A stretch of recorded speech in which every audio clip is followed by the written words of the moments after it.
Lågstadieelever får ibland åka på studiedag till en brandstation. Hur kan vi redaktionen åkte på studieresa i 3 veckor till Los Angeles? Det är ungefär samma sak. Förutom att brandstationer suger och LA var otroligt intensivt. Det var en märklig resa på väldigt många sätt. Jag har ju först och främst aldrig varit i LA. Och det tog ett tag innan vi fattade att LA är inte en sak. Det är inte en stad. Det är som 6 olika städer i en. Så när någon säger åk till Venice Beach och träffa Ben Nemtin, så tänker jag, det är väl runt hörnet. Jag kan berätta en sak för dig. Det var inte runt hörnet. Det var rätt många hörn innan vi kunde klättra upp på Ben Nemtins lilla loft och prata med föreläsaren och tv-personligheten som tillsammans med sina kompisar står bakom både The Buried Life, alltså en tv-serie som MTV producerade och som handlar om ett gäng kompisar som ska göra en bucketlist, och även medförfattaren till boken What do you want to do before you die? Så är det någonting Ben Nemtin har funderat på, så är det just att göra saker. Och vilka saker som är värdefulla att göra innan du dör. För dig som inte vet vad en bucketlist är, så är det en sån här att göra-lista. Saker du ska göra innan du dör. Jag och några kompisar till mig, vi har ju även gjort fucketlists. Alltså saker vi absolut inte orkar eller behöver göra. Och det kan vara fullt lika värdefullt. Men en bucketlist är i alla fall en lista på allt ifrån, du vet, hoppa fallskärm till att besöka pyramiderna. Och det som var så fint i The Buried Life var ju också att Ben och hans kompisar hjälpte andra människor att göra sina bucketlists, att uppfylla sina drömmar. Så du som sitter och lyssnar på det här nu, har du en bucketlist? Om så, vad står det på den? Skicka din bucketlist till hej@hurkanvi.se, så kanske vi samlar några och lägger ut. Det vore kul att inspirera fler människor till att göra listor på saker de vill göra och sen uppmuntra och inspirera varandra till att göra det. Nu låter jag som en överbetald självhjälpscoach, och det är jag absolut inte.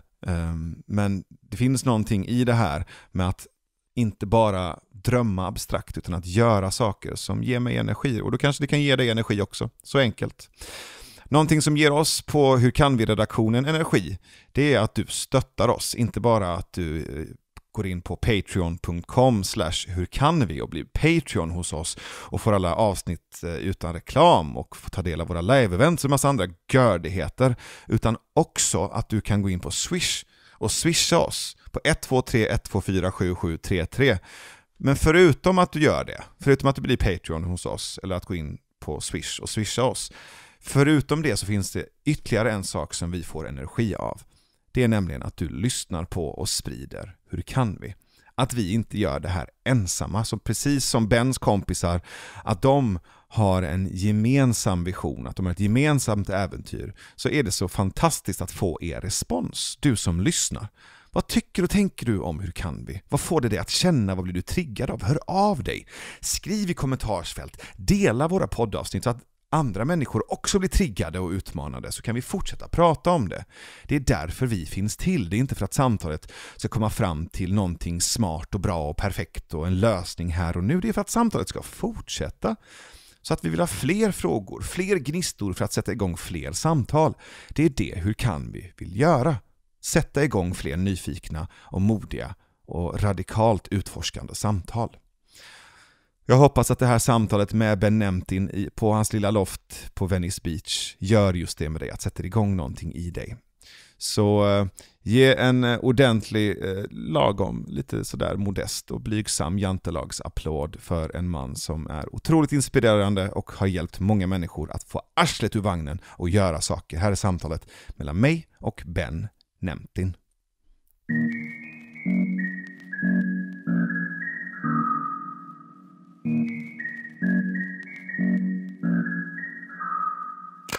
Do you have this thing that you do every morning?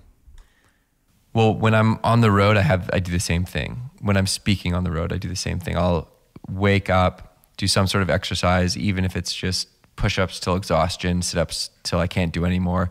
Then I'll do a hot cold shower to wake up my body, and then I'll meditate for 20 minutes before I speak, so that I've kind of like woken up the muscles, woken up my mind. I feel calm, grounded.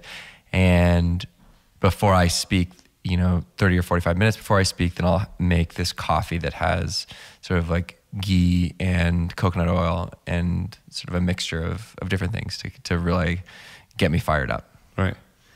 So how come you need to be fired up before you get on stage?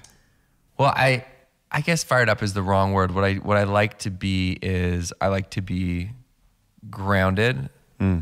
I like to be alert, and I like to be prepared. So the meditation actually helps me the most because it helps me become alert, but it also helps me prepare because when I meditate before I speak, and I'll kind of distill a lot of the noise and separate like the things that are really important for me to hit, and I kind of zero in on those and also identify new things that I'm gonna have to speak about that are pertinent to the audience that I'm speaking to. So it kind of is a time when I'm able to laser focus on the most important things that I'm gonna be talking about. And that quiet is the only time I can kind of really hone in on that. Do you get nervous? Yeah. Yeah? For sure. Yeah. Yeah. What happens in your mind when you get nervous? What do you imagine? What are your fears? I get nervous for specific speaking engagements, and it varies. Right? Whether I get the most nervous when I know people in the audience because if my friends are there, right. Because I get self-conscious, and it's easier for me to speak in front of people that I don't know because I know I will probably never see them again, and so there's more pressure, and that's like I tend to worry about what other people think in general. So that's sort of, I think that plays into that. So I would rather speak in front of 20,000 people that I don't know versus 20 people that I do know. Oh, wow. Yeah. For me, it's the opposite. Really? I love having friends in the audience because I can rest. I can just look at them when I need to feel loved or approved. Yeah. And I don't need to seek my approval from strangers. So sometimes when I'm really nervous, I bring friends and I tell them to sit like scatter around in the room, so I can, everywhere I look, I can see a friendly face. Yeah. And I never sit behind this, like I never sit alone before going on stage. I always walk around in the audience and talk to people, because if I sit alone, I'm alone with my thoughts and my anxiety, and I worry a lot as well. So I learned that I'm not to be left alone before going on stage. That's so funny because I'm the exact opposite. You need to be alone? I need to be alone. I need some sort of quiet before, because it allows me to gather my thoughts and I start to run through some of the things, the most important pieces of the presentation. And a lot of times that's the very beginning, because I know if I go out there and I really hit and nail the first couple minutes, then it's going to set me up for the rest. Right. Because I think the beginning and the end of a keynote or a presentation is the most important.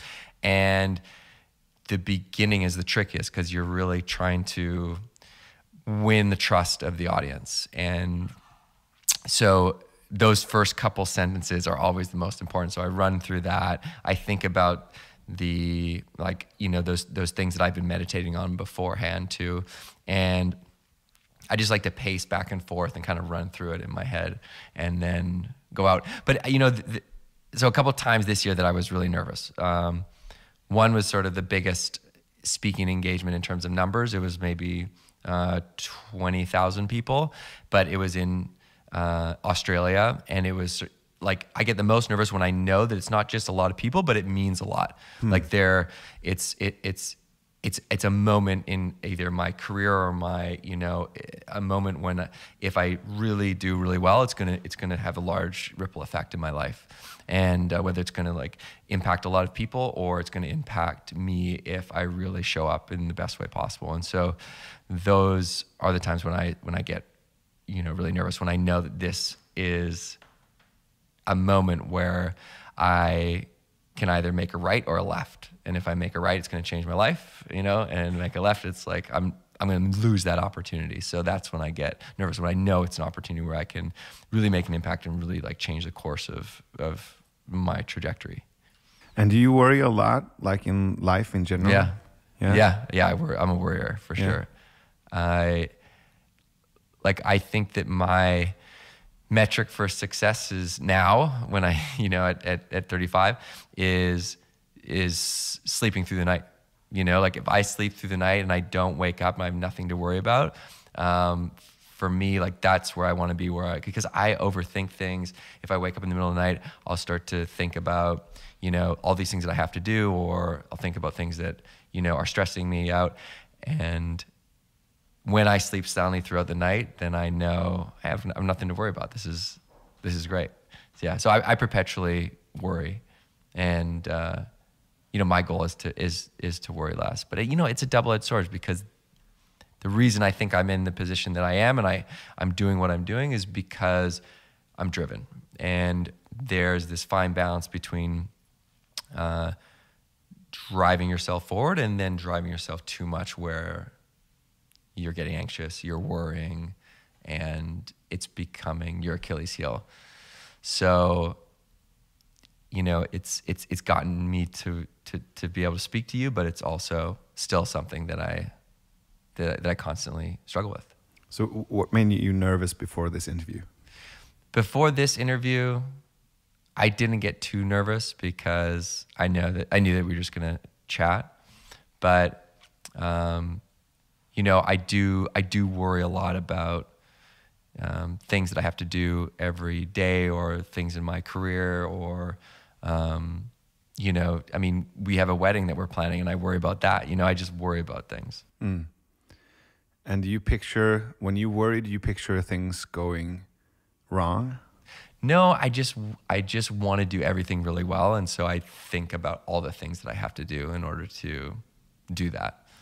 Yeah. So I'm constantly, have this long list of things that I feel like I need to do, and then I continually, think about, okay, don't forget about this. We got to do this, and I got to prepare for this and that. So that's kind of what I'm thinking about. Oh, that's where the list comes in. Yeah. Oh, nice. I got it. Yeah, you got it. That's a calming, comforting structure for. Yeah, it helps me organize. Yeah. Like if you look at my phone, I have maybe like 15 or 20 different lists. Yeah. And it allows me to prioritize. Like I have my big ideas list of my big goals. I'll have my daily goals. I'll have sort of like a whole slew of different categories of lists. Well, it's a sense of order in a chaotic experience, right? Mm-hmm. So I do that as well. Some of my friends tease me for it, but I'm fine. I do lists for everything. Like I have a list on my phone, which is a list for dark days. So when I get really dark, like really sad or depressed, I have a checklist. So I go through my checklist, and every single time, it helps. What are they? Well, the first point or the first item in my checklist for dark days is call a friend. Mm-hmm. Let someone know you're sad, because that's the toughest one. Because I tend to isolate and go into myself and not wanting to be a burden. So the first thing I do is I text like 3 of my closest friends. And I just text them like I'm having one of those days, and they know. And the second thing is I exercise. Like I run, or I do yoga, or I do like this really exhausting exercise. So my focus shifts from my head to my body. And then I have a crying ritual. Really? Yeah. Nice. So I have a playlist for crying, and I have like this physical, almost like a physical meditation for crying, where I start out by tapping my chest and massaging my throat. And that starts to trigger? That releases the tears, With the music? With the music. And how did you find those songs? Or is it just... It's just songs that I know I always cry when I hear those songs. They put me in a melancholy state. and they're connected to situations and people that not necessarily makes me sad, but they help me to connect. And when I'm in contact, when I'm connected, it doesn't matter if it's sadness or joy. I'm connected. Anything, any emotion is welcome in that space. But the feeling I have some days when I say dark, I mean it's like I need to be connected, but there's something, preventing me from. You're disconnected. I'm disconnected. Yeah. Yeah. Wow. So it's sort of a cathartic way that you reconnect to your emotion. Yeah. That's cool. Another one that I like to, if I'm having a difficult day or a difficult time, is to help somebody else. Yeah. Because you take yourself out of your own head and you connect. It does two things. One, you can't think about how shitty you feel when you're thinking about someone else. So you physically cannot think about those two things at once. So you think about someone else versus yourself, and then you also build a connection with someone because you're doing something of service. And so it's like Dale Carnegie talks about in his book, I think the title is Stop Worrying and Live Your Life, or something like that. And his cure this was written 75 years ago, and his sort of prescription for depression is 14 days of service. Yeah. So help someone 14 days in a row, and you'll feel better. And he says it works like 90% of the time in his experience. For sure, it's an antidepressant. It's number 7 on the list, by the way. Is it? Oh yeah, for sure. Yeah. I started to do that when I think it was maybe 5 years ago. I was sitting in a hotel lobby, working as one does. And suddenly I was through my to-do list, and I had 4 hours of nothing planned. So I went into Facebook and I just typed, is there anyone? No, I typed, what do you need help with today, buddy? So I just asked my Facebook friends if they needed any help. And people just started, commenting, and they wanted help with, I need to get a new apartment. I need help. Like, could you give feedback on my project? Could you connect me with this like profile or celebrity? And just, lots of comments. And I tried to help as many people as I could, but I didn't. It was too fast, right? So people started to connect with each other and helping each other out. Yeah. That's cool. So it was like after a few hours, it was like 500 or 600 comments, and then the day after, I did the same, and then people started to do that on their Facebook pages as well. They started to ask, "What can I help you with today, buddy?" And then a friend of mine, Dennis, started a Facebook group called "What Can I Help You With Today, Buddy?" So now I think it's maybe 50,000. Wow. People helping each other every day. Yeah. So that was when I started to realize that there's something in of course it wasn't like a brand new insight to me. I connected to that in other situations as well, but it was so clear that during those 4 hours, I felt so good. And the only thing I was doing was just, like helping people in small ways and connecting people so they could help each other out. Yeah, it doesn't take much to help someone sometimes. No, and I also think the worrying, and I'm not talking like from your perspective, I can only talk for myself, but the worrying for me is when it's kind of a narcissistic, it's like, what about me situation? It's like a me voice. And I want to do good. I want to look good. I want to do this. And like the only thing that helps me to get another perspective is to think about the you perspective. How can I be of service? How can I help you? How can I support you? And that gets me out of my own head, but also out of my own focus. Like it's not about me. Yeah. Well, how can you feel depressed if you aren't focusing on you? Yeah, and there's no I to be depressed, right? Yeah. So it's like it like snaps you out of the inherent self-focus. You know, another thing, I have this like mental health toolkit that is, I always thought that it would be amazing if the government mandated this toolkit, kind of like they used to have the food pyramid where they'd tell you which, even though it it's not really true, or it's not right, but the idea of like everyone should have a toolkit that they can reach into when they're feeling down, when they're feeling depressed, that they can try to help lift them out of those feelings, whether, and they're free, they are accessible to everyone, because especially, for me, when I got really depressed when I was in my first year university, and it hit me out of nowhere. I mean, I was like, everything on paper was great. I was a straight A student. I had a scholarship to university. I was on the national rugby team in Canada. I was, had a ton of friends. It was great, but I put a lot of pressure on myself because I have this thing where I've, always been really driven, as I was talking about, and I drove myself to just kind of exhaustion, and ultimately got depressed and dropped out of school. And, I'd never experienced anything remotely close to this in my life. So all of a sudden I was back in my parents' house, unable to like really leave the house. I was totally immobilized. I was unable to make decisions. And I was like, fuck, what is going on? I couldn't, just everything I felt that I'd worked so hard for was suddenly just crumbling to the ground. And I didn't know how dark and how deep that would go. And so I think for a lot of people, there's some version of that that's very normal for people when they hit, whether it's after high school, after college, or in their developmental years, where they hit some sort of crisis. And if you don't know someone that's been through it, you feel like you're on your own, and you feel like you're fucked up. Yeah. And you're not. It's just sometimes part of growing up. And sometimes it is something that you may struggle with for the rest of your life, but there are a lot of other people that are also struggling with it, and they will, and they're doing great things.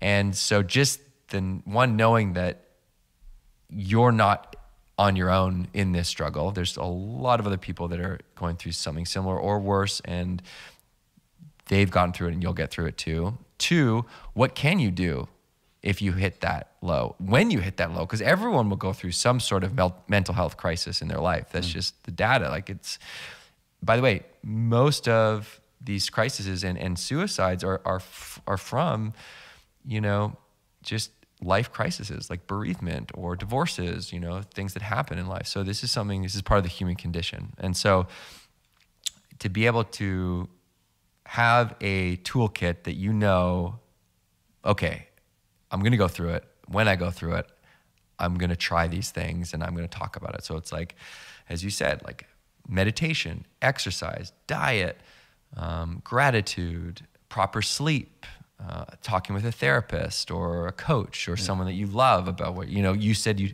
what you're doing when you text your friends, you're reaching out. And that's what a lot of people don't do when they're in that time. And that is the most important, because when you don't reach out and you go inwards, you start to feel trapped because you don't know a way out. And when you feel trapped, you might do something that you regret. And so when you reach out to a loved one or a therapist or a coach or someone, that's an olive branch where you then have a lifeline. Yeah. And so when you text your friends and you say, hey, I'm having a good day, they probably text back, hey, you know what?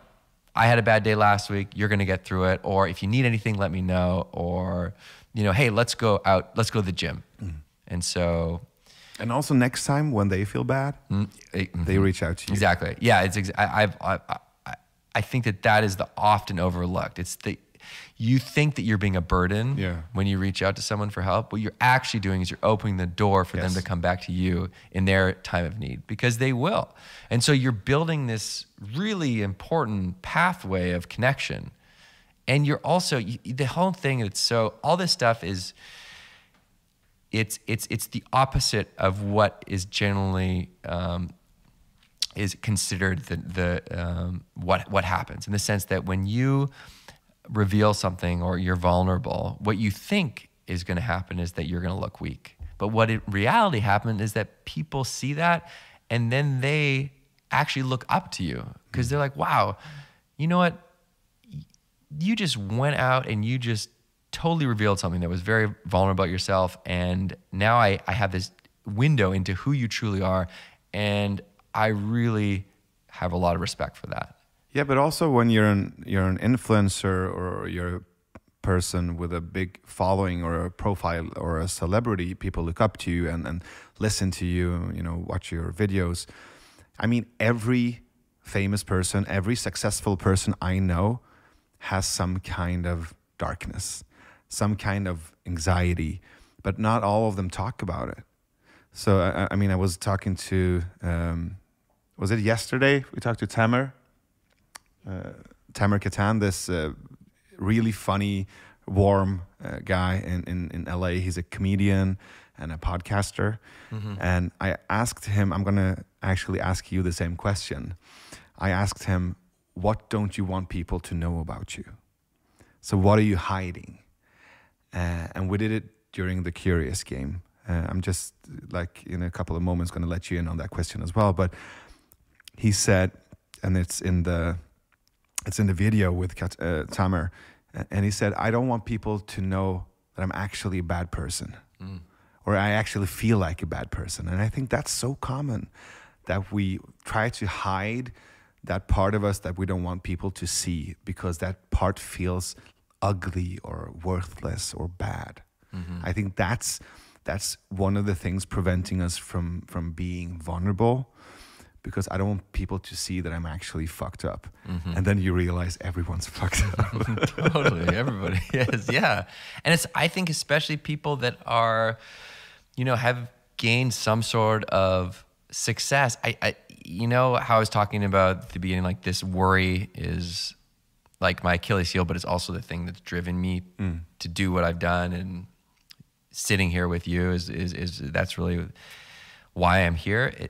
I think that's pretty consistent with a lot of people that are doing things at a high level. It's like you have this thing that is your gift, but it also is your curse in a sense, and you hear this a lot. Like if you look like someone like brilliant, like Robin Williams, yeah. He had this thing that plagued him, but it also was the reason and that he was who he was. And a lot of really artistic, creative geniuses, happen to be bipolar. And, you can think about a lot of people that it's this fine line between genius and sort of their crippling Achilles heel. And so that's, I believe, consistent in all humans. It's just that we don't hear about it with everyday people because we don't talk to everybody, and a lot of people don't open up about it. But like, if you really step back and look at what it means to be human is to struggle. I think that's like what the Buddha says, is that's what makes you human. And nobody is perfect. Nobody's got it figured out. All the people that you see that you think have it all together, they just don't, And if they do, maybe they do one day, but the next day they don't. Yeah. And that up and down is just, life. And I think that any time you hit those walls, you realize, okay, this sucks, but also what is the opportunity to learn about myself here, and how can I turn this struggle into a learning experience? It's not always easy to do, but like ultimately when you weather those storms, that's how you learn about yourself. It's like going through a hard workout. Like it sucks while you're doing it, but once you're through it, you're like, whoa, okay, I actually built something because I just went through the ringer. So yeah, it's like anytime I've opened up about my struggles, one, it's allowed other people to open up about theirs. So, when you talk about the things that you've been through, you give other people permission to talk about theirs. Yeah. And I think that's really the way that we're going to sort of eliminate the stigma around mental health.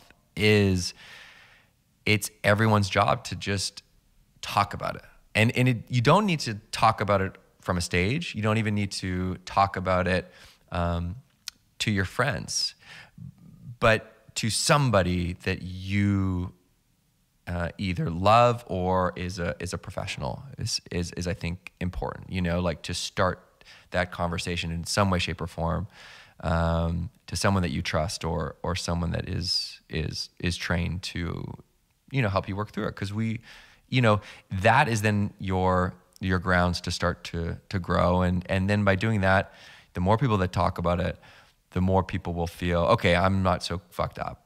Like I guess I can talk about the thing that happened to me or the thing that I went through. It's like Chuck Palahniuk, you know, like, have you ever seen him speak? Oh yeah. Oh my God. I'm a big fan. I saw him speak. I've never experienced anything like it. He's the author of Fight Club, and one of the things that his purpose is to tell stories of people that are true stories, but are so unbelievable that a lot of times they've never, and so fucked up and so hard and so crushingly devastating that they've sometimes never told anyone in their life. But he tells them through, you know, this, through his books or through this live experience. And when I was there were people that were fainting. Yeah. Was he reading the guts, guts story? Yeah, that was one of them. Yep. Because I think he has a body count of, I don't know how many hundred people who have fainted during his readings of Guts. And I actually, I did this thing where I think it was first, it was published in Playboy. Like the first time it was published in Playboy. And I bought the magazine, and then I copied the story. And then I just, you know, started to spread the story around in trains and in bus stops and in cafes in Sweden, just to share it. It was like before social media. Yeah. But I just wanted people reposting. I wanted people to, reposted it. Sorry, Chuck. I wanted people to read it because it's so physical. It's so oh my God. gory. I love it. It's so visceral. Yeah. When one of the people that I was sitting next to got up and walked to leave, and like before he hit the door, he just fainted. And so what's your favorite book with Chuck? Which one do you like? The only one that I've read is Fight Club. All right. And a friend of mine invited me to this. I didn't actually even know much about him. This was back in 2000 and maybe 3 or 4. Maybe it was 2006 that I was invited to see him speak, and I didn't know anything about him.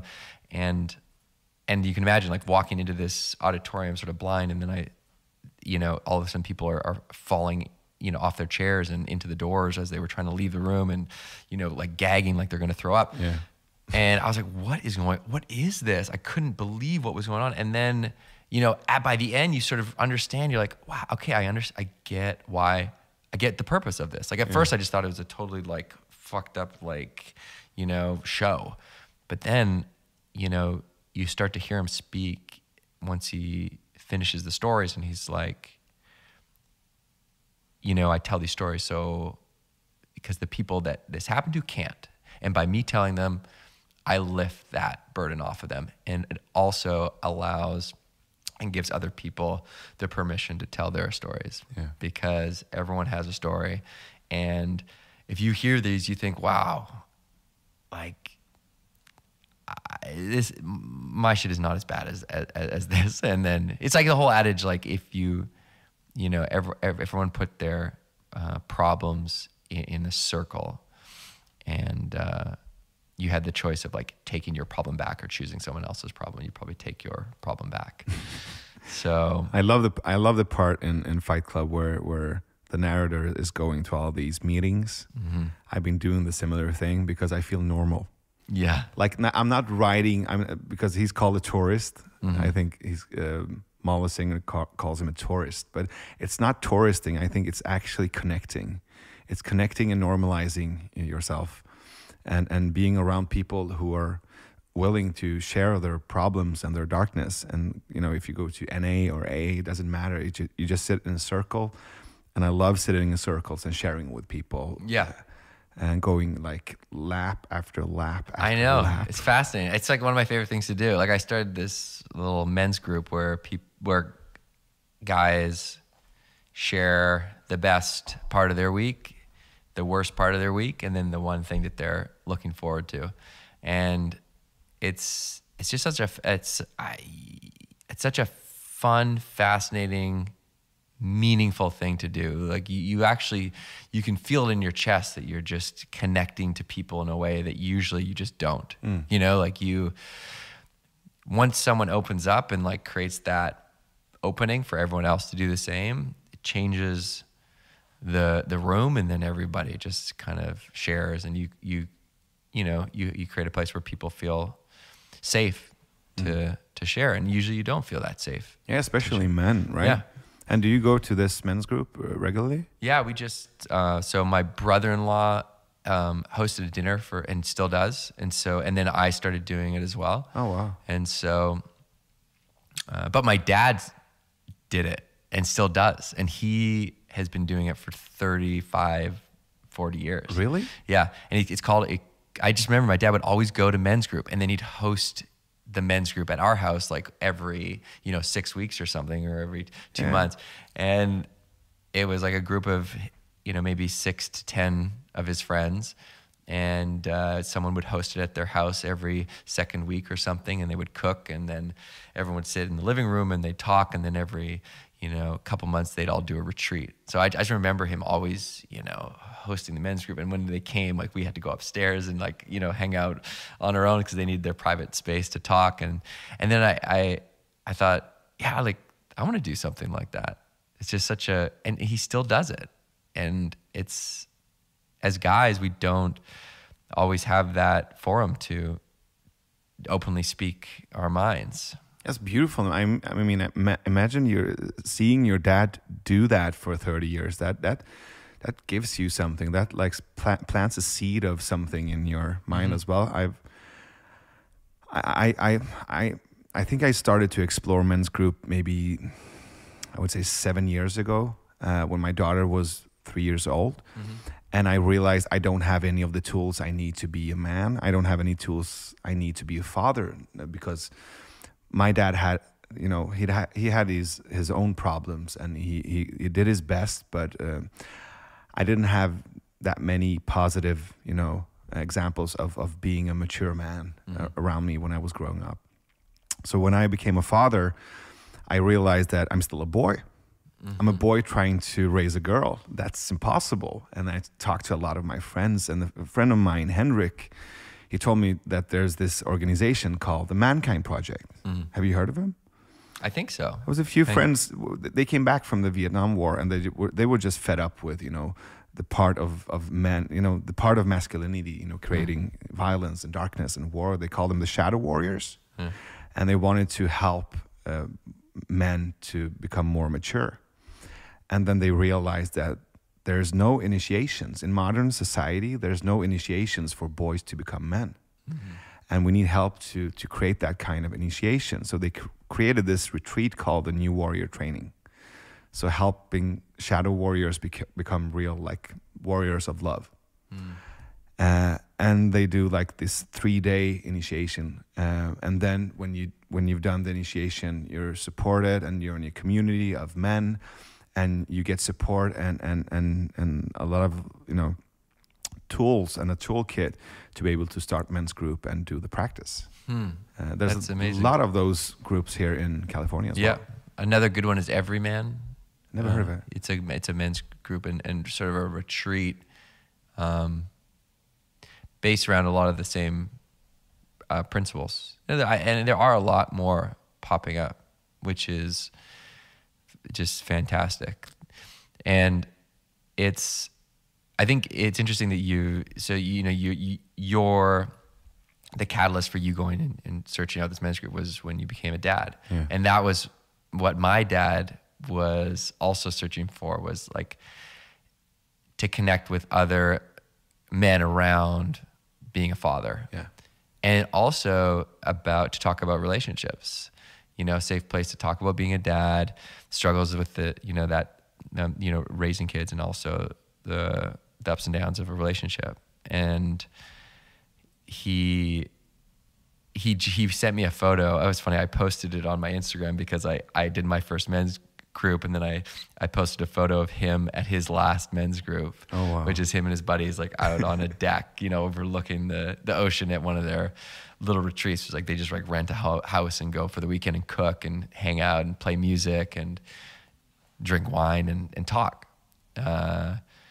And yeah, that's something that I think, we all that need. That's why we like we look for meaningful relationships so that we can just be honest and talk about the things that are, you know, we're going through in our lives. And I think it's important that you create some sort of, you know, accountability around that. Just create a system that you almost force yourself into sharing, clearing, you know, talking.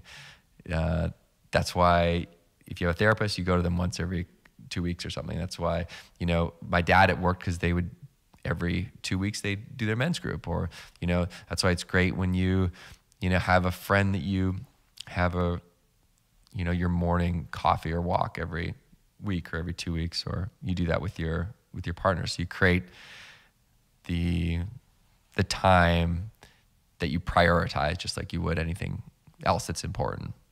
So I don't want to forget the question, the question I asked Tamer as well. So I'm curious about, what don't you want people to know about you? What do you want to hide? Well, I've talked about two of them that I usually don't love talking about. One is the depression that I went through, and I guess it would be that I still go through. You know, I went through a bout of depression maybe 3 years ago. Right as I was building something with my friends, we started a production company, and we'd gotten it to the point where finally we were getting investment, and we were just about to kind of like take off, and I just couldn't do it anymore. I didn't love the work that I was doing. I wasn't being creative, and I was just burnt out. And so I had to tell them, I said, guys, look, I can't, I'm not the guy to run this production company anymore. And I took a left turn, and I didn't know what to do. And I accepted an invitation to speak because I'd done a TEDx talk years before. And that started this road into, well, unexpectedly, into speaking. Oh. So, but, you know, I think it's just, the truth is this is something that I'll struggle with for the rest of my life. You know, I think it's just, and that's okay. You know, it's not ideal, but I am the type of person that will always need to pay close attention to how I'm doing. And I'll need to make sure that, you know, that I'm getting enough sleep, and that I'm, you know, if I'm partying, that I don't do it for an extended period of time, that I'm balanced, that I'm not working myself too hard, that I'm, you know, being able to have things like hobbies and quality time with my fiance, and, you know, these sort of things that keep me just healthy and understand what I need to be healthy. Right. And that's just taking time. You know, I think before, when I was in college, like, I didn't know what I needed. I didn't understand who I was, and I didn't know what I needed to be healthy. And now I sort of have this toolkit of things that, okay, these are my levels that I need to keep to be healthy. So with this perspective of you being vulnerable and us knowing about your worrying, I would love for you to tell us the story about how you started the bucket list. So I wanted to have like an introduction of you as a human being before we get into the story that I imagine you've told so many times. Yes, I love that. And the story starts in, well, really, I guess when I dropped out of school. You know, when I hit that first depression, everything was on paper fantastic, and I was blindsided. I was sort of knocked off my feet by these unexpected feelings, and crippled by these emotions, and I spent 3 to 4 months in my parents' house, unable to leave the house, and just couldn't go outside. And I was like, what the fuck is going on? I was so scared about how I didn't know where this was going, and just felt like the only direction it could go is worse. You know, it could only go down. It could only get darker. And friends ended up coming to the house and kind of pulling me out of the house, and convincing me to come work with them in a new town for the summer after I'd already dropped out of this semester of school. And as I kind of left my hometown, I was forced to do things on my own. Like, I didn't have a choice. Before, I was sort of, I couldn't decide whether I should go to school or not. I couldn't decide whether I should go to work or not. And ultimately, the indecision would be my decision, which was not doing anything. Where when I was in this new town, I had no choice. I had to get a job. I started to get some confidence, right? I started talking about what I was going through to my friends. I slowly started to kind of feel back to myself. And then I realized that I needed to talk with a therapist and understand why I was feeling this way. And, and ultimately I found this new group of friends that were sort of inspiring. And there was this one kid that had started a clothing line in college, and I didn't know him too well. And he out of the blue, he started this clothing line. And I was so taken aback that he had just done this out of nowhere that I was like, man, how did you do that? Like, can I get involved? Is there any way that I could help you out? And he was like, yeah, sure. If you could get me some press, that'd be great. And he'd just taken out a loan and done this clothing line. And so I was able to get him in a blog that like got him some press. And I thought, wow, I can't believe I did that. This is so cool. I got a hold of this guy that runs this big blog. And I just thought, man, if he did that, if he made this clothing line with no experience, like, I wonder what I could do. And I was like, I want to make a movie. And I had made this conscious decision to only surround myself with people that were going to inspire me, just like this kid that started the clothing line. And so I was like, who can I make a movie with? And I remember there's this kid that posted a video that he made on Facebook, and I knew him from the neighborhood, and his name was Johnny. And I called up Johnny out of the blue, and he knew my sister, but I didn't know him too well, but I sort of cold called him. And I said, Johnny, you want to make a movie? And he said, yeah, sure. Like, I just was talking to my friend Dave about something similar to this. And I was like, I remember Dave, because he went to my high school. And so we got Dave, Johnny, and Johnny's older brother, Duncan. And we started talking about making a movie. And this was kind of the inception of this idea, but we didn't know what the idea was. It was just like we wanted to make something. We all had this, we didn't know each other too well. We'd all been through shit, recently, and we all had this desire to create something meaningful. And we thought a documentary would be a really cool outlet.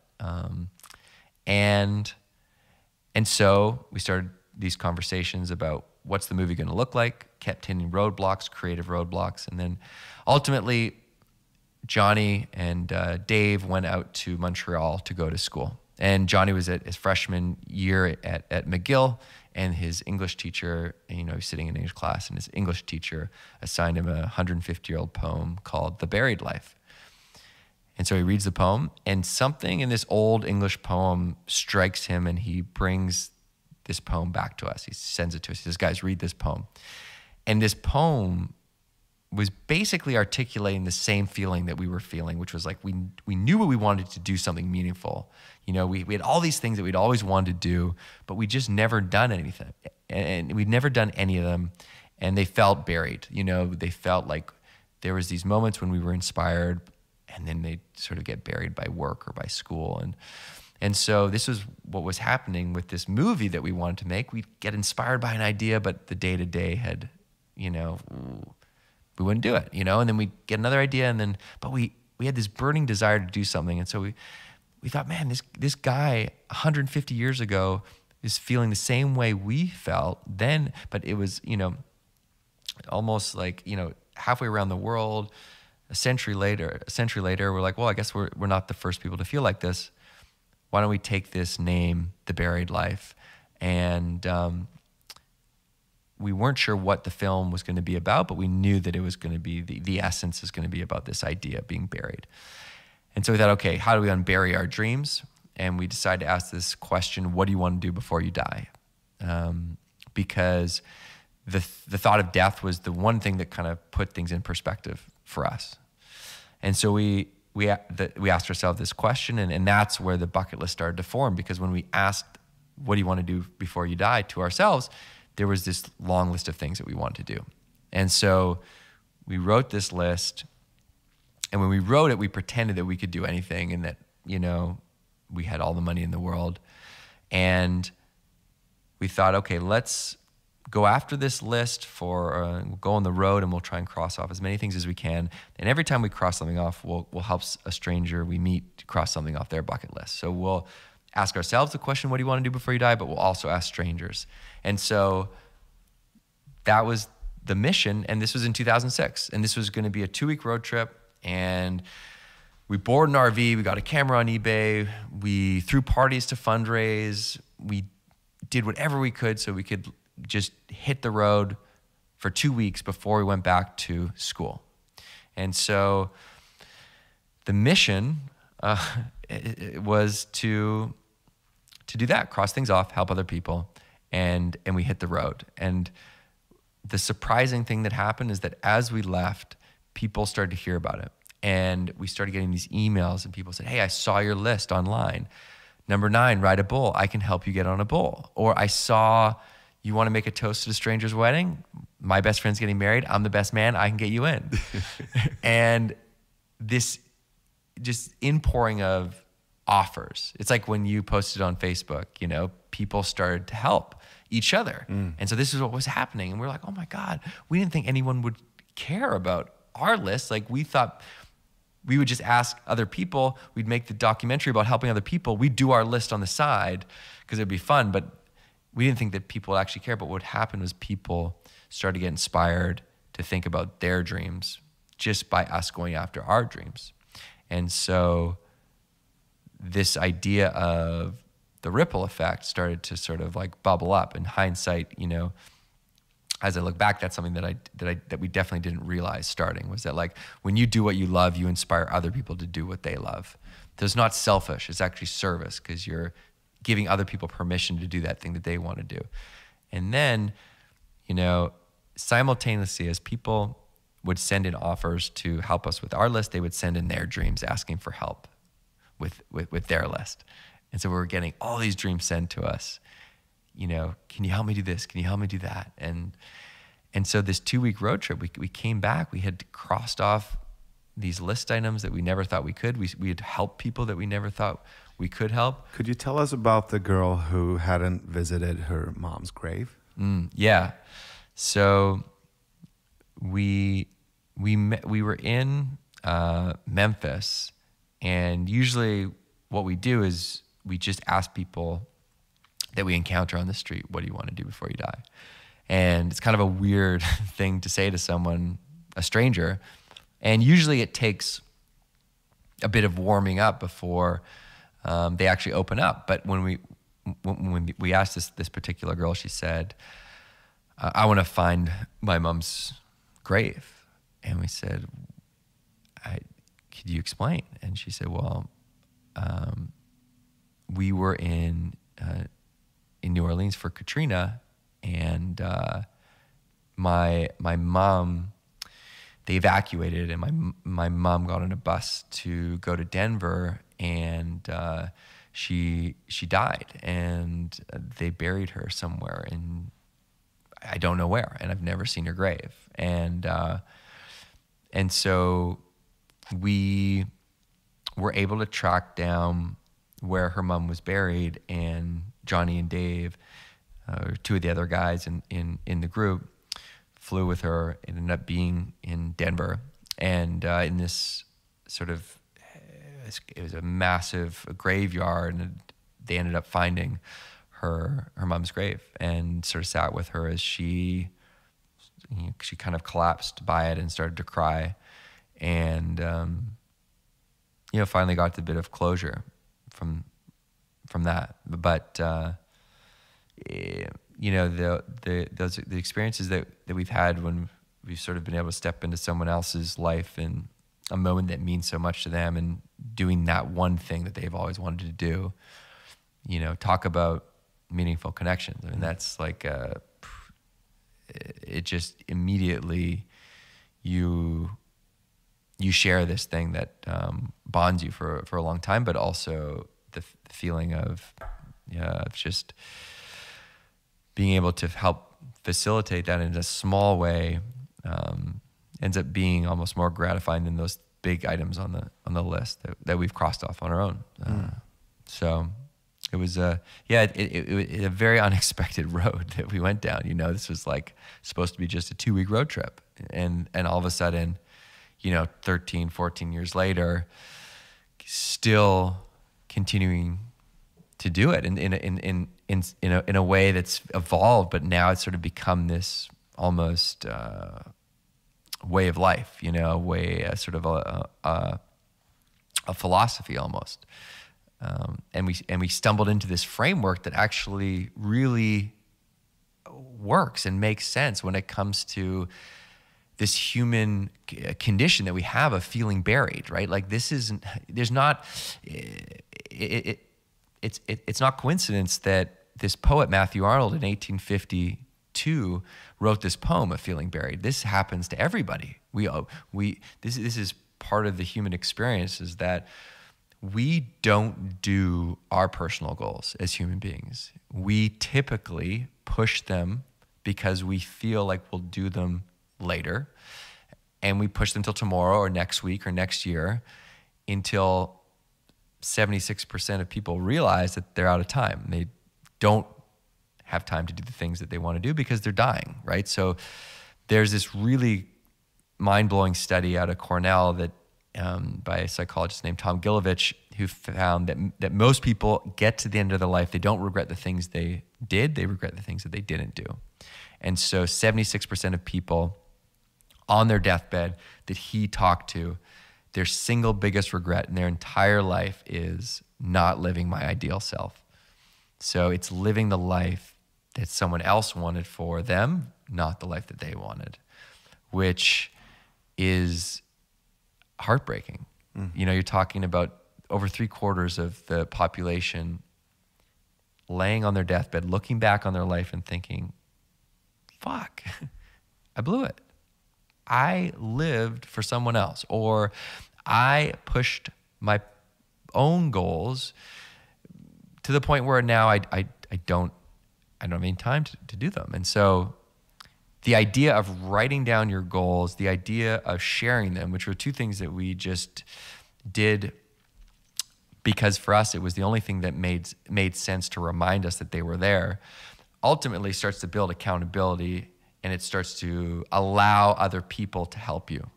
So when you write down your goals, you make them real. When you share them, you give other people a chance to help you. When you dream big and you go after things that are, you know, you feel may be impossible, just by you taking the first step towards them, you have a leg up on 99% of the other people because they never take that first step. And so we just found that these dreams that we put on the list that we thought were impossible, that we wrote almost as a joke. It was like, what is the most impossible thing we can ever think of? Play basketball with President Obama at the White House, do an interview with Oprah, have a beer with Prince Harry, make our own TV show, write a #1 New York Times bestseller. Like, they all happened over time. And so we kind of got to this point where we're like, holy crap, I guess you can do anything.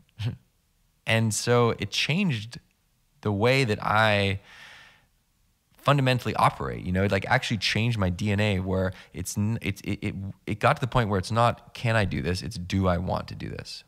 Because I know that I can do it, because I have the ability to do anything, just like you have the ability to do anything, and everyone has the ability to do anything. It's, do I want it enough to put in the work that I know is going to be needed to accomplish that thing? Is there a cost to that? Yeah. As well? I mean, the ability and the opportunity to do anything, I mean, for a person that worries a lot. Yeah. No, there is a cost, and that's why you have to be okay with the what you're going to have to give up to make that happen. So you really have to be wanting it for the right reasons. Yeah. You know, and there are things that we did that now I don't want to do. I wouldn't do them again, you know, but at that time in my life, that's what I wanted to do. And that's why, like streak a field and try and get away, or survive on a deserted island, or, you know, like ask out Megan Fox on the red carpet, or just like, you know, things that you crashed the Playboy Mansion, like bizarre things that we'd, at the time, you know, we really wanted to do. But that's okay. Like, I think your list is a reflection of who you are. So it's important to revisit your list every X months. So every quarter, every year, you know, I have this thing where my fiance and I, we do our resolutions at the end of the year. And so we have our list of goals that are, you know, our shared goals, then there are my goals, and there are her goals. And we have this one document that is sort of throughout the years, you can see 2017, 2018, and you kind of each year get to see what you've been able to accomplish. You carry things over to the next year. And so it's a fluid reflection of who you are. But it really is just, you know, if you break down what a bucket list is, or any type of list, I think bucket list is a tricky term for it because it's sort of cliche and, you know, but if you strip away the name and you just look at what is this thing, it's just a list of the most important things to you in your life. Yeah. That's it. The things that you believe will bring you the most happiness, the most joy, the most fulfillment. Now, the list itself is just a device so you don't forget about those things. Right. Because if you don't have something to remind yourself, they get buried. That's been happening for hundreds of years. That's just what happens. So, you know, you need some sort of reminder. And maybe it's not a list. Maybe it's something, maybe it's a reminder in your phone. Maybe it's something on your calendar. Maybe it's a meetup with your friends. Maybe it's a prayer. Exactly. Yeah. Find that thing that reminds you of those things that are important to you, and take the time to think about what those are, right? Like, find quiet to reflect and put in the time it takes to identify those things. Now you've done that. That's the hard work. Now just how do you keep those top of mind? Right. And so that's the trick. And the list, you know, we went after huge, audacious, crazy goals because that was kind of what we wanted to do. It was our job. Yeah. But that just because they, if you have a goal that's doesn't feel like it's a huge, audacious moonshot, it is just as important as those big goals, right? So like, the equalizer is that it's important to you. That's what's important. So if you have a big crazy goal, it's important to you, boom, go after it. If it's something like call my mom once a week to tell her that I love her, or spend more time with my family, or take quiet time for myself once a day. I mean, it's different for everybody, but I think that the unifying message is like, take the time to think about it, write it down, or put it somewhere where you're going to be reminded of it, and then create a system so that you revisit that and you keep it top of mind, because that awareness, you know, most people don't have it, and they end up with that regret. So what items are left on the list, and how many? Now we have 9 left on the original 100. On the original one, yeah. And then you know, I've a lot of other lists, and the list has changed over time. But you know, if we just think about that original 100, which is sort of like almost the ceremonial list, there are 9.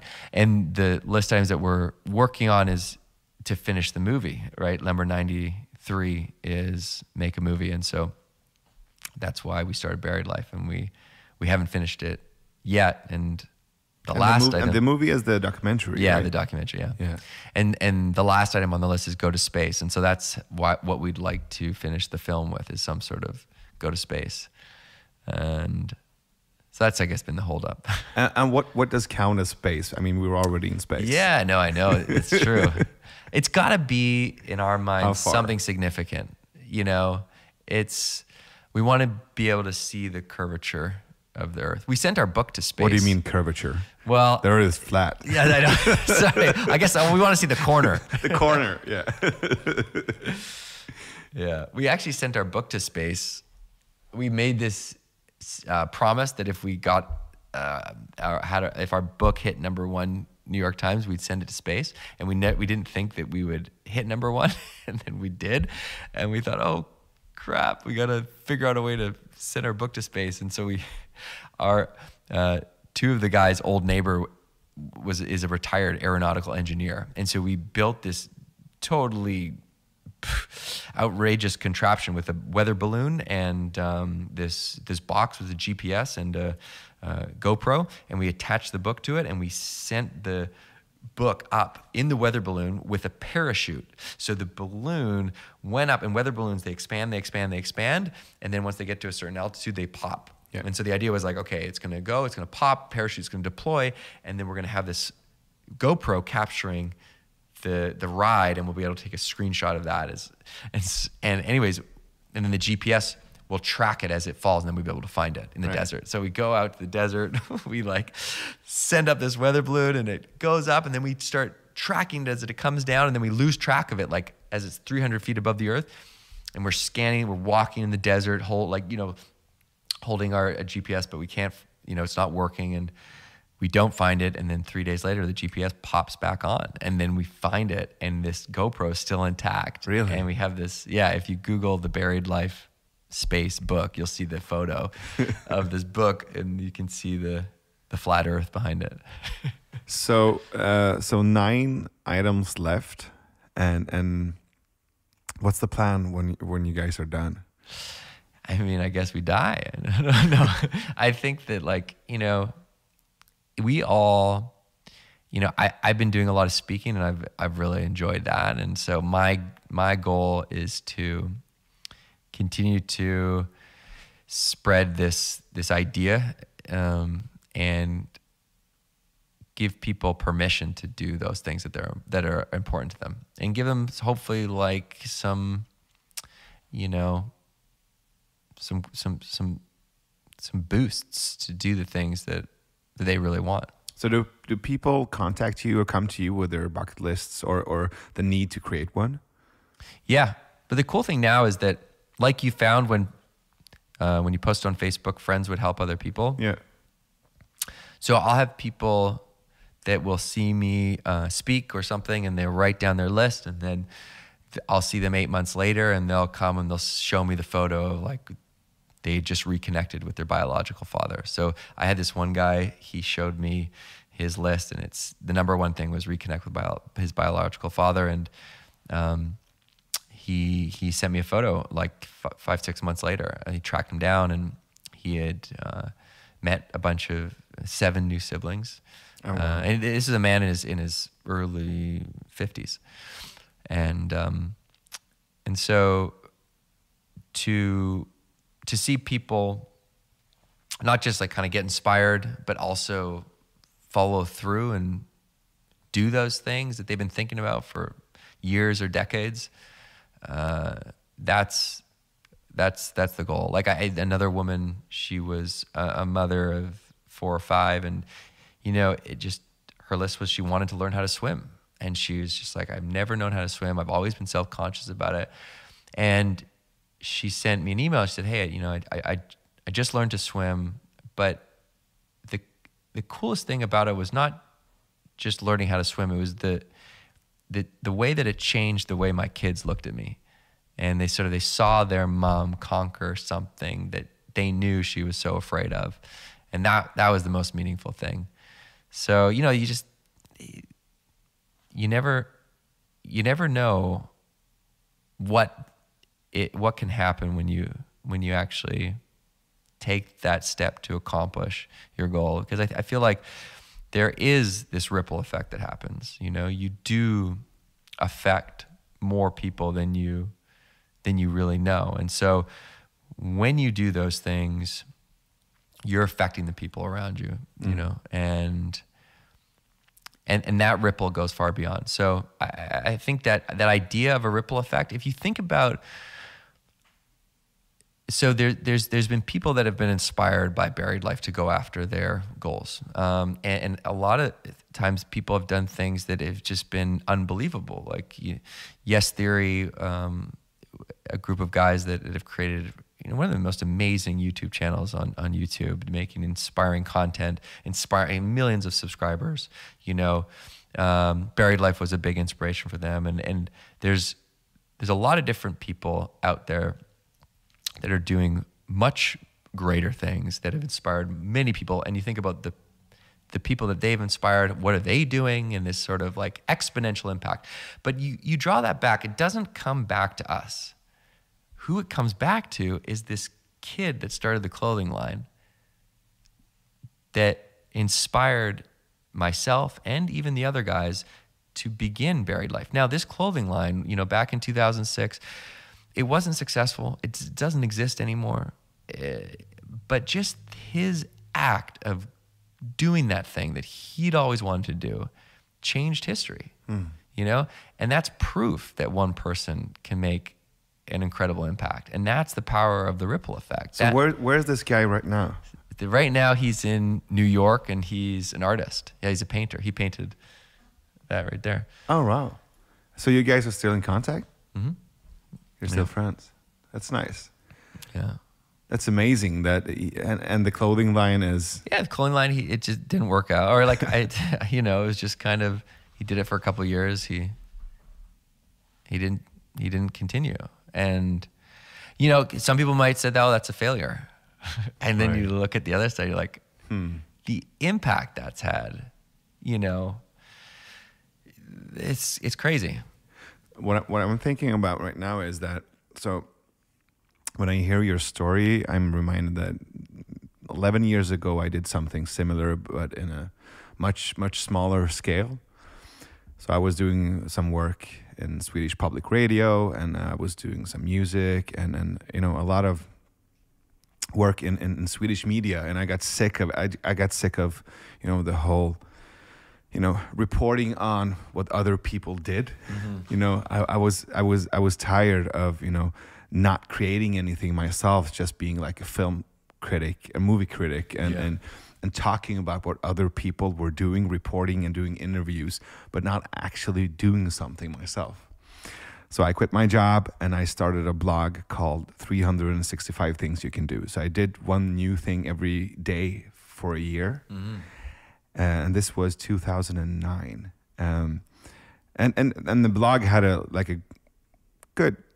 great following in Sweden. And we did like a bunch of stupid stuff, me and my friends. We just gathered like 200 people who wrestled in a square. We did like a flash mob way back when flash mobs weren't even a thing. Yeah. And we created like these pieces of street art, and I went parachuting. I stalked a guy for 4 hours. You know, a bunch of silly, weird stuff. I ate cat food. It's delicious. It's not delicious. It's really, really not. but I tried it, and I did that for a year, and I wrote a book, and I did a lot of, you know, motivational talks in Sweden, and I did that for, I could ride that wave for 10 years almost. But now I'm like, I need to do that again. I need to revisit, not that list, but I need to revisit my own curiosity, and I'm doing it in some way with the podcasts. But I'm getting ready to do another list, I think. Yeah, it's a great. I think that it's really important that we are open to the idea that it's not just okay, but it's healthy to recycle our careers in some way, shape, or form. And by career, I mean like anything that is either, it could be your job, but it could also be your creative expression or hobby or something like this. So this idea that we're evolving as human beings, and so the things that we're doing should reflect that. So for me, you know, I came to this point with when I told you about the production company, I just got to the point where I was like, you know what? I don't want to do this anymore. And I felt really conflicted about leaving, because I put in 3 years, I've worked my ass off. We finally got it to a place where it's working. And now like, I'm going to have to start from square one and do something else. What am I going to do? You know, this is a stupid idea. And then I talked with my uncle, and my uncle was like, yeah, you know what? This is called recycling your career. And you're not starting from the bottom. You're taking everything that you've learned and you're pivoting, right? And when I saw it like that, I thought, yeah, I guess you're right. I'm just going to pivot, and I'm just going to follow my curiosity and, you know, whatever, and see sort of what happens. And that's when I started speaking, and that changed this chapter of my life. And I think that right now I'm in that same sort of position where it's like, now I want to write another book, or, I want to do a show or a podcast and start to move in another direction. And I think that a lot of times we feel like that's not a good idea, and that's not the right idea, because we've been going in one direction, we've been building, and that's the lane that we should stay in, because we've put so much time and energy into this one thing, and we're climbing the ladder, we're moving towards the thing the ultimate goal. And to deviate from that is not a smart idea. But all the people that I look up to are doing so many different things, and their career has evolved. And at one point they were in movies, and then they went into music, or then they went into this. And I think that when you really allow yourself the freedom to follow your heart and to follow that curiosity, then you start to find that you're going to move around, and you're going to continue to kind of cross those borders, and that's okay. And maybe also next to your bucket list, you should have a fuck it list. Yeah, I know. Right? So you can some items you don't like, the production company, you could put that on your fuck it list. I don't want to do this, yes. And it's okay. Yeah, right? Totally. Yeah, there's a guy that did a TED talk on a fuck it list. Really? So, yeah. He's from Vancouver, actually. Oh wow, I didn't know that. Yeah, I met him. Yeah, he's a cool guy. But yeah, I think that like knowing the things that you don't want to do is almost it's almost more important than knowing the things that you want to do, which is why it's good to do things and then stop doing them, because then now okay, that's not something that I want to do. And like, especially when you're in college and you're trying to figure out what your major is and what you're going to do with your life and your career, how are you supposed to know? You can't. So like, it's okay if you change your mind. It's okay if you come out of college, try something for a couple of years, you realize that being a doctor is not what you thought it was going to be. Okay.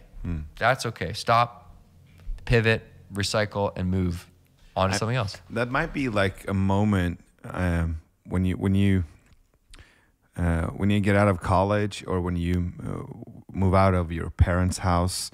I think that's a good time to create like the list, like the first version of the list.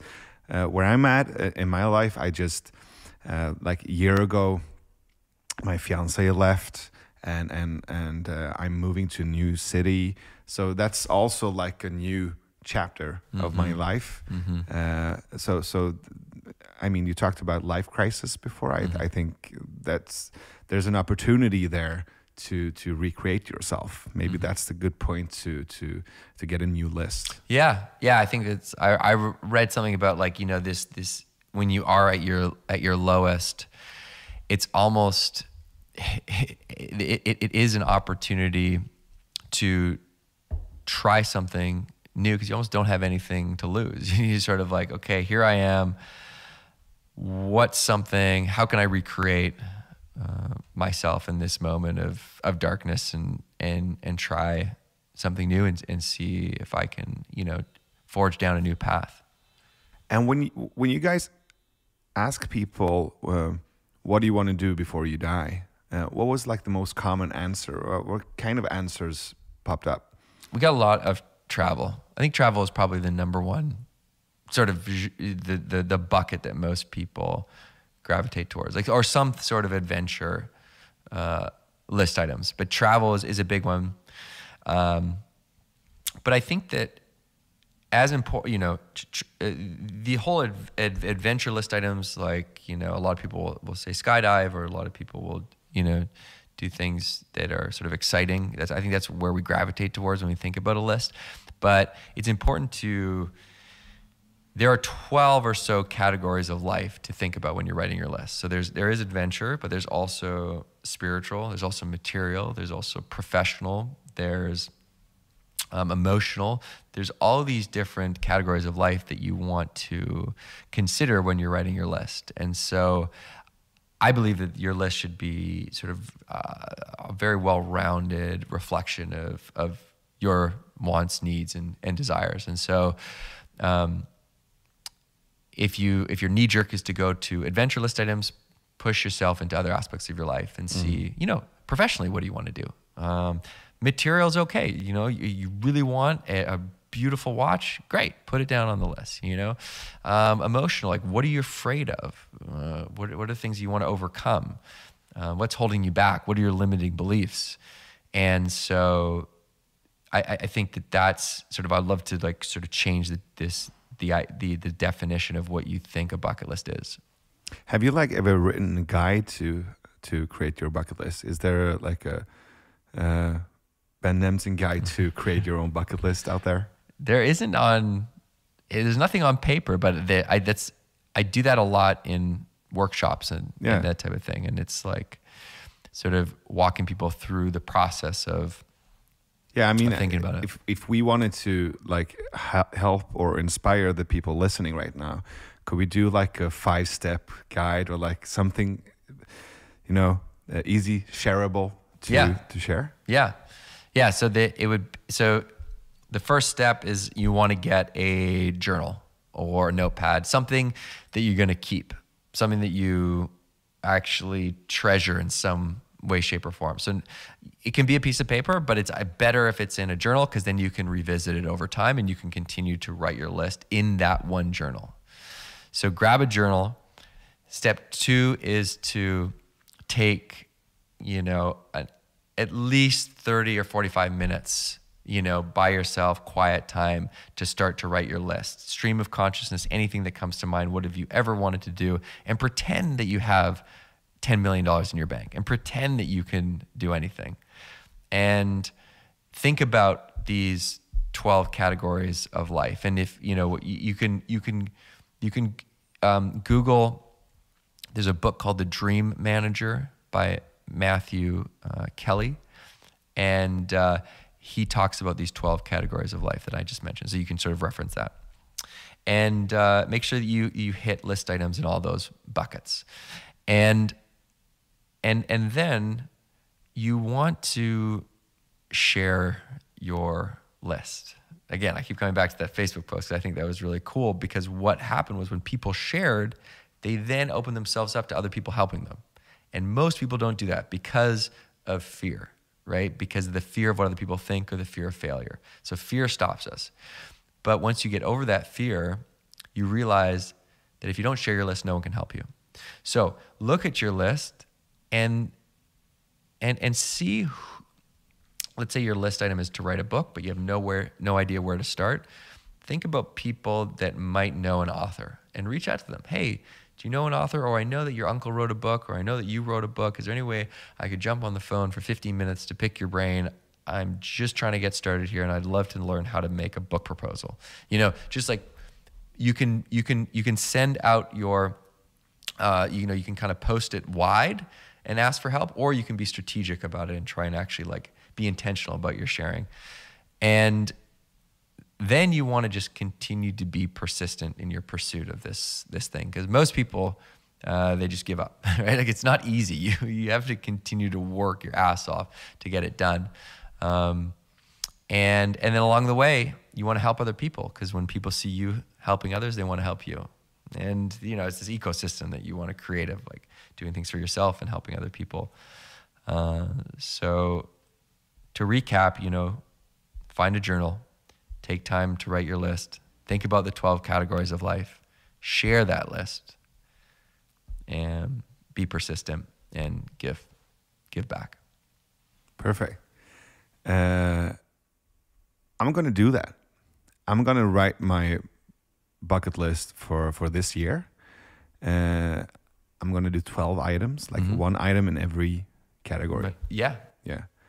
And then, so in a year from now, I'm going to show you the list. Good. I love that. And I would actually encourage everyone that's listening to, once they write their list, take a photo of it and share it with both of us. Yeah. Tag me on either Instagram or Twitter. My handle is just my name, @Ben Nemtin.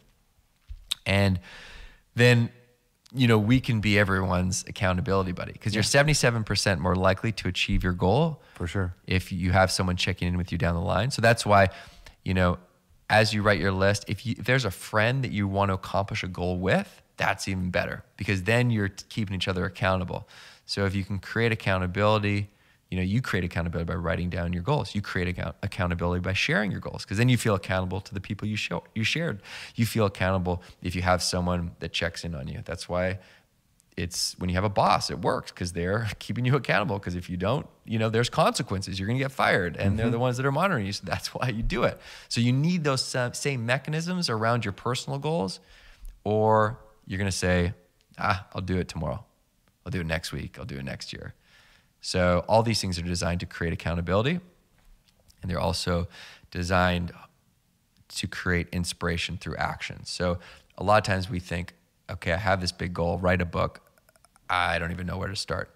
Well, just by writing that first page, just by starting to reach out to someone asking for help, those small steps, they start to build inspiration, right? It's like if you're waiting to feel inspired to pick up the guitar and play, right, you don't pick it up. But when you just sit down and you just start, you start to be like, oh, you start to feel inspired. You're like, oh yeah, I'm actually feel like I'm doing something. And then you it's like pushing a little snowball over the hill. It starts to grow as it goes. You want to build that momentum.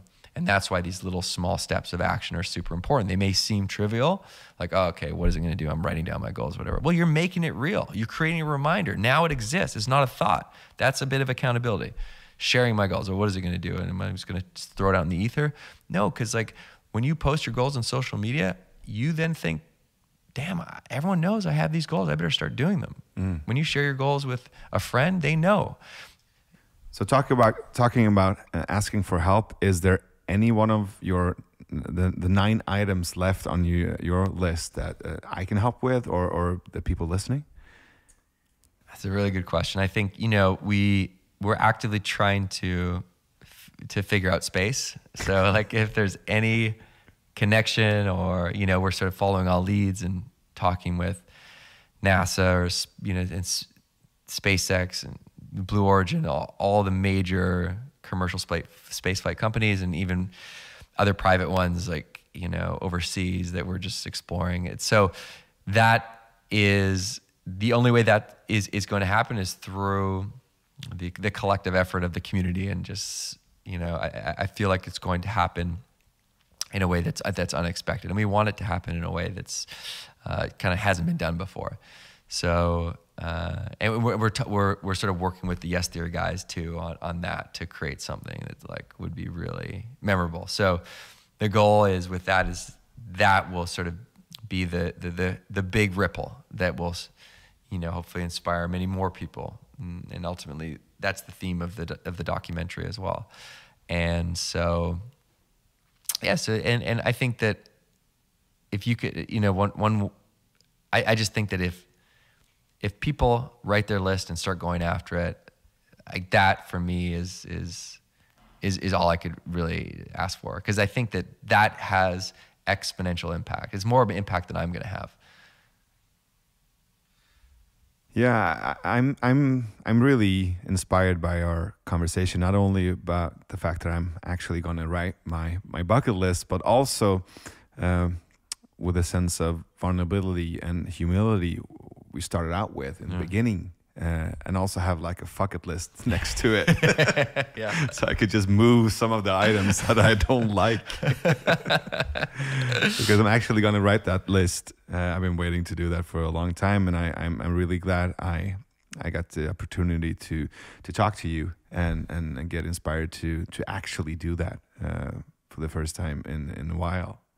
And there's a couple of really meaningful and emotional items on the list. It's a couple of adventures, but I feel a bit scared about the emotional ones. Yeah. Good for you. Yeah. And I think that it's amazing that you've shared that, because that is going to be a real driver in you actually accomplishing them. Because now I have to do it. You have to do it. Really? Yeah. It's like there's a part of me that hates another part of me right now. Yeah. If the anxious, worrying part of me had a voice right now, it would be like, what the fuck, man? Not again. Yeah, I know. And that's when that voice is whenever I hear that voice, it's half of me is that's now I know I have to do it. It's like that voice that's like, don't do it. Yeah.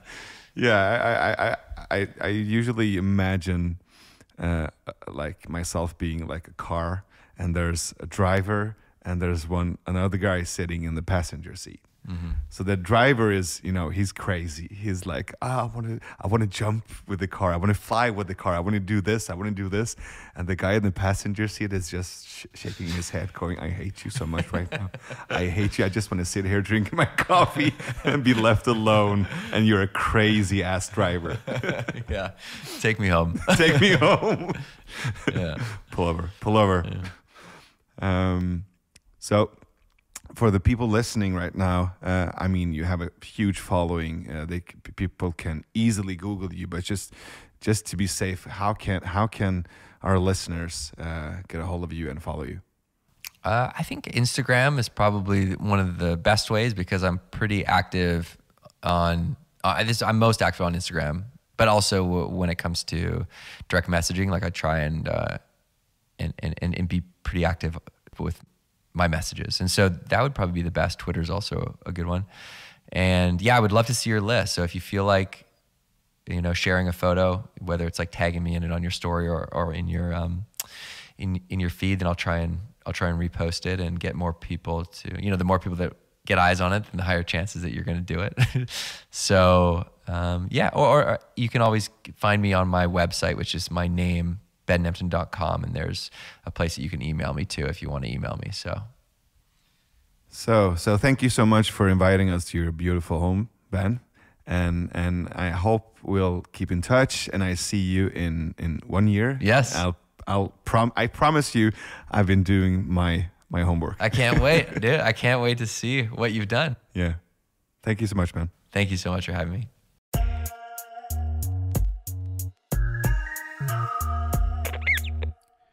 Som du hörde i slutet av det här samtalet så finns det ju också saker som jag inte gör och som jag vill göra en bucketlist. Så att jag fortsätter att slipa på min bucketlist, kompis. Om du gör din så kan vi jämföra avbockningar sen, och även vilka punkter på den här bucketlisten som skrämmer skiten ur oss mest.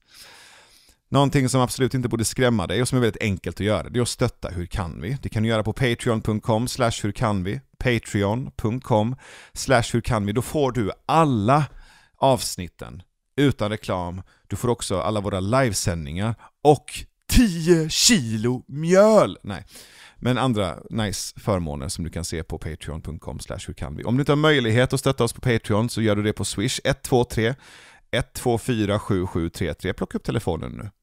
123 124 7733 och gå in och stötta din favoritpodd, nämligen vi. Eftersom du lyssnar på oss, eller hur? Så vill du att vi ska finnas, eller hur? Du möjliggör det genom att stötta oss med en liten eller stor swish. Är det en liten swish så är det en swish. Är det en stor swish så är det swoosh. Samtalet fortsätter också på Hur kan vi eftersnack på Facebook. Där kan du dela med dig av vad du tycker och tänker och känner och triggas av i de här samtalen. Så gå in och gör det, så får du prata med andra samtalsaktivister, samtalsextremister och samtalstalibaner. Nu ska jag gå ut i solen och ta lite sommar. Hoppas att du har det gött, kompis. Det här är Hur kan vi? Jag heter Navid Modiri. Samtalet fortsätter.